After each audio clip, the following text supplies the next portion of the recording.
Друзья, недавно был принят закон, который немножко меняет порядок получения РВП и вида на жительство. Сейчас я об этом расскажу.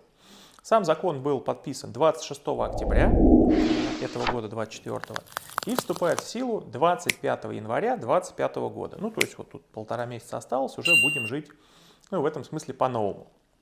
Какие там основные изменения? Изменение первое.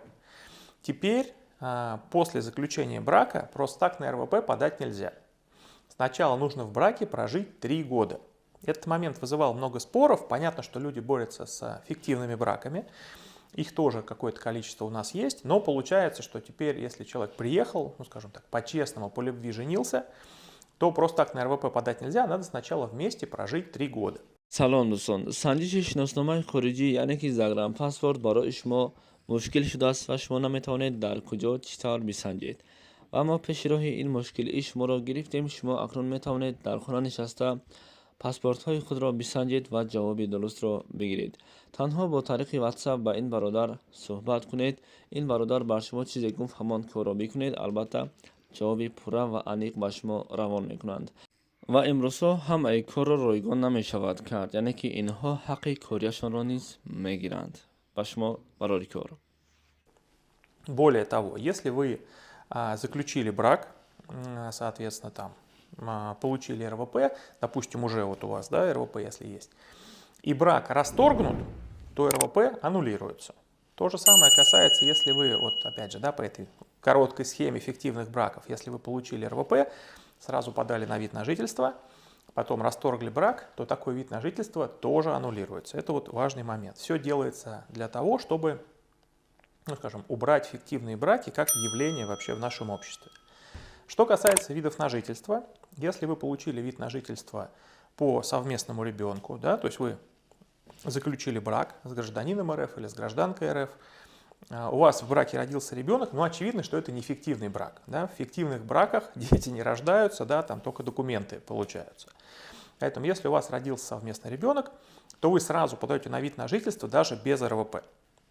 То есть если у вас патент, или может быть если вы из страны ЕАЭС, у вас просто трудовой договор и регистрация, у вас есть брак, родился ребенок, все, сразу вид на жительство, никаких проблем, никаких вопросов. У вас наверняка возникает вопрос, а вот сейчас-то мы как бы живем по какому закону? Сейчас мы живем еще по-старому, то есть до 25 января вот эти все новые изменения пока еще в силу не вступили, это они именно 25 января в силу вступают, поэтому если вы сейчас по браку подадите на РВП, у вас документы примут, и, соответственно, если никаких проблем там нет, РВП вам дадут.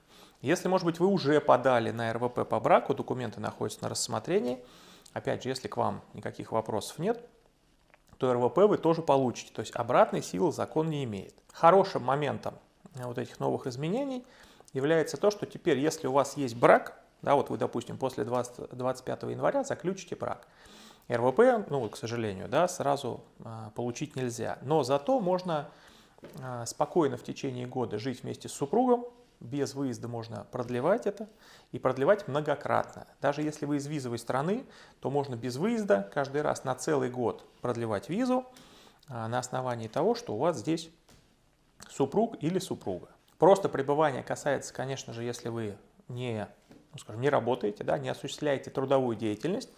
Если же вы работаете, то все документы на право работы у вас должны быть. То есть, если вы из страны ЕАЭС, это трудовой договор, если вы из, как мы говорим, стран СНГ, у вас патент, если вы из визовой страны разрешение на работу, тут все как было, так и остается. Но теперь по браку вы можете спокойно приехать и проживать год совместно со своим супругом или супругой. Если же вы хотите оформить ВНЖ для своих родителей, то есть, например, у вас уже гражданство есть, вы хотите там папе или маме или сразу им двоим оформить гражданство, чтобы они тоже могли приехать здесь спокойно жить. В отношении таких случаев ничего не меняется, спокойно оформляете все документы, и ваши родители получают сначала вид на жительство, да, потом через какое-то время уже гражданство Российской Федерации. Если еще какие-то у вас вопросы, может быть, да, у каждого своя индивидуальная ситуация, то всегда смело звоните нам в Центр помощи мигрантам по телефону +7 926 130 75 00. Мы постараемся вам помочь с вашим вопросом, какой уж